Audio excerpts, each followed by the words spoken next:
साथियों, ये रामलीला मैदान वो ऐतिहासिक मैदान है जिसने भारत के इतिहास को कई बार बदला है। इस रामलीला मैदान ने जब जब देश के अंदर संकट पैदा हुआ है, इस रामलीला मैदान से बदलाव की आवाज उठी है। इस रामलीला मैदान से परिवर्तन की आवाज उठी है। इस रामलीला मैदान से क्रांति की आवाज उठी है।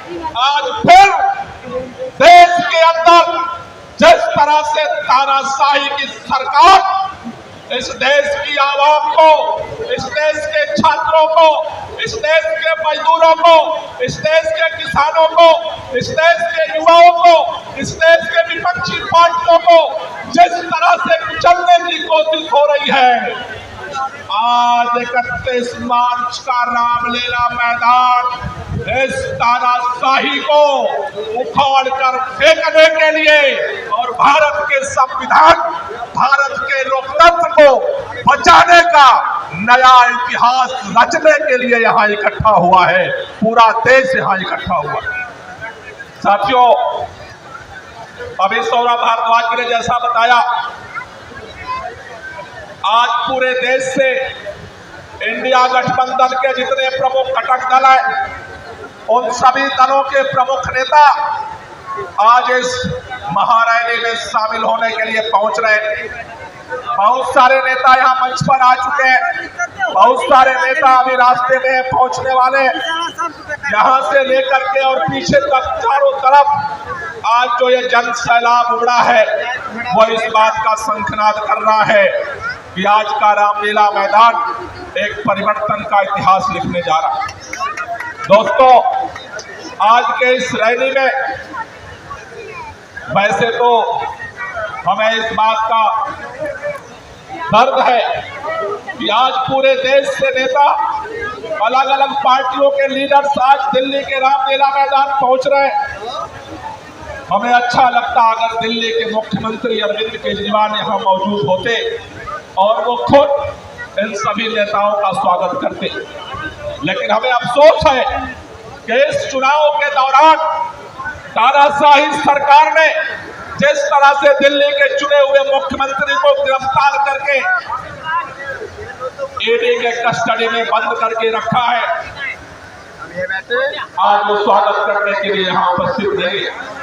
लेकिन दिल्ली के लोग, दिल्ली की आवाम, पूरी दिल्ली सरकार, आम आदमी पार्टी की तरफ से मैं सभी आज इस रैली में शामिल हुए सभी प्रमुख नेताओं का जो यहाँ पहुंच चुके हैं और जो पहुंचने वाले हैं, श्री मल्लिकार्जुन खड़गे जी, श्रीमती सोनिया गांधी जी, बन रहा है, कोई मंत्री बन रहा है, कोई मुख्यमंत्री बन रहा है। अरे पूरे देश के अंदर तुमने ईडी और सीबीआई के दम पर जो इलेक्टोरल बॉन्ड में 8,000 करोड़ का घोटाला किया है, अब ये किसी से छुपा हुआ नहीं है। चंडीगढ़ के वोट चोरी की कहानी भी नहीं छुपी हुई है और इलेक्टोरल बॉन्ड के चंदा चोरी की भी कहानी छुपी नहीं है। पूरे देश के अंदर आज जो भ्रष्टाचार का तांडव भारतीय जनता पार्टी कर रही है, उससे आवाज उठाने के लिए आज इंडिया गठबंधन यहाँ इकट्ठा हुआ है। मैं आपको बधाई देना चाहता हूँ। आज रामलीला मैदान में इस इंडिया गठबंधन के शंखनाद को देखते हुए देश के प्रधानमंत्री को मेरठ भाग करके जाना पड़ा है।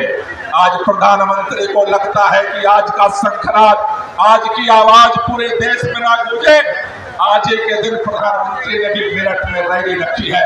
हमें इस बात की खुशी है और मैं आपसे भी कहना चाहता हूं दोस्तों, ये लड़ाई आज पूरे देश के अंदर, पिछले दिनों लोग पूछते थे, पिछले 5 साल पहले जब लोकसभा का चुनाव था कि इंडिया गठबंधन तो नहीं था, उस समय लोग कहते थे भाजपा का विकल्प क्या है, नरेंद्र मोदी का विकल्प क्या है, एनडीए का विकल्प क्या है। आज पूरे देश के कोने कोने, कन्याकुमारी से लेकर के कश्मीर तक, असम से लेकर के गुजरात तक, चारों तरफ और आज रामलीला मैदान में एक ही शंखनाद करके पूरा देश इकट्ठा हुआ है। एनडीए का विकल्प इंडिया तैयार है तुम्हारा मुकाबला करने के लिए, तुम्हारी तानाशाही का मुकाबला करने के लिए, तुम्हारी गुंडागर्दी का मुकाबला करने के लिए, लोकतंत्र के हत्या का मुकाबला करने के लिए। कई लोग पूछते हैं कि आखिर ये विपक्ष के लोगों को क्यों गिरफ्तार करते हो, क्या भाजपा में कोई भ्रष्टाचार नहीं है? देश जानता है आज अरविंद केजरीवाल को जिस व्यक्ति के बयान के आधार पर गिरफ्तार कर लिया गया वो शरद रेड्डी, साउथ लॉबी का जिसको इन्होंने गिरफ्तार किया था शराब घोटाले में, उस शरद रेड्डी से इलेक्टोरल बॉन्ड की लिस्ट आने के बाद सारा दूध का दूध पानी का पानी हो गया।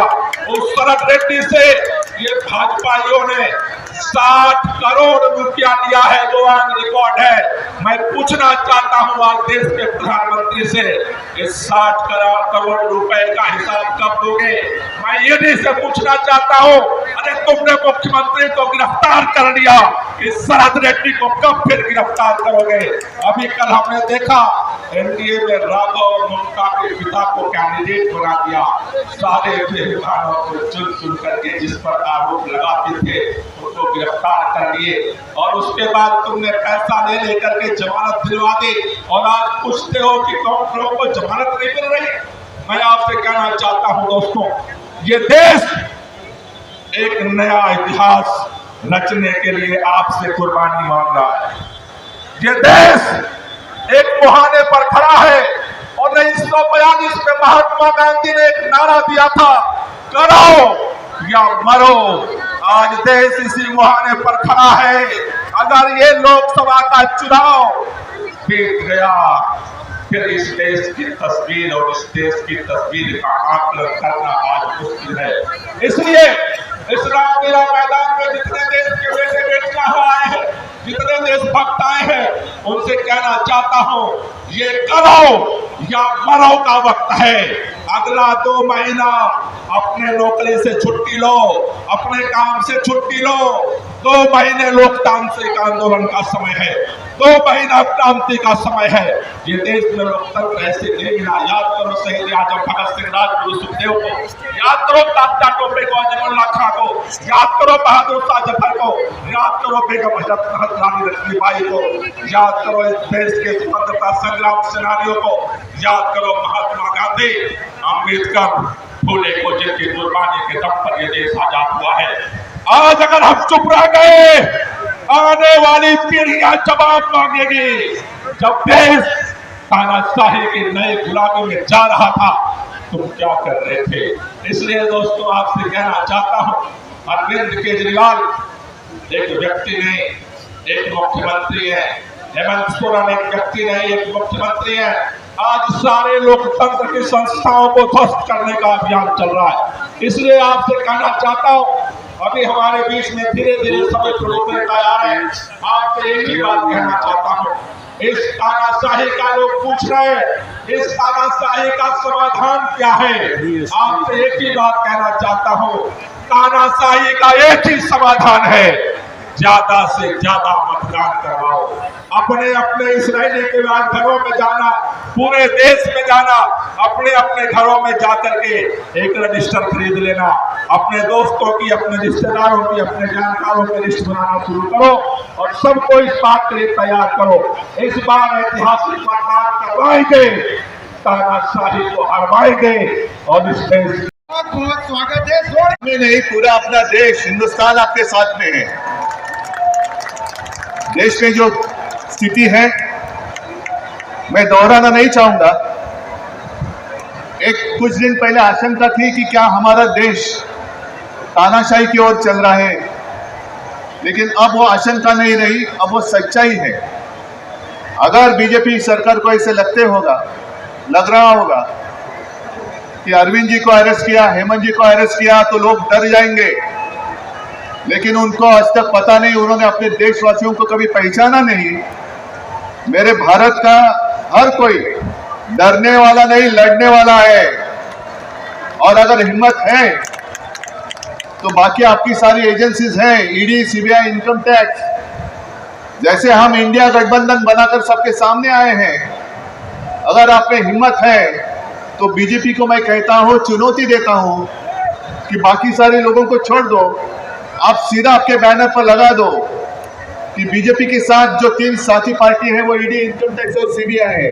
हमने जम्मू कश्मीर में पिछले 5 साल से टेम्परेचर टू हाई।